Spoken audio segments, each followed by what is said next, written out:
Doctor Mohammad Yunus 80 ঊর্ধ্ব একজন বয়স্ক মানুষ। এই বয়সে আমরা আমাদের দাদা বা অন্যান্য যারা আছেন তাদের প্রায় 6 ধারে 9 ধার থাকে না, ঘুমায় থাকে তো জাগে না, বসলে তো থাকে না। তো এই অবস্থা উনি কাজকর্ম করছেন জাতির জন্য, নিঃসন্দেহে পুরো জাতি তার প্রতি কৃতজ্ঞ। এখন তার যে অভিজ্ঞতা, এই মুহূর্তে তার ফিজিক্যাল ফিটনেসের চাইতে তার অভিজ্ঞতা এবং তার নেম এবং ফেম, এ দুটোই আমাদের জাতির জন্য খুবই গুরুত্বপূর্ণ।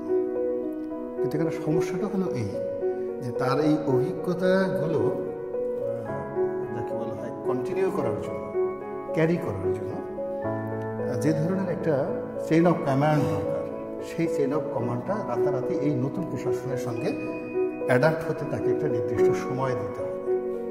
তো সেই সময়টি মূলত আমাদের এই অস্থির সময়ে একটা গণ-অভ্যুত্থানের পরে কোনো দেশই জনগণ দিতে চায় না, তার ইনস্ট্যান্ট সব কিছু পেতে চায়।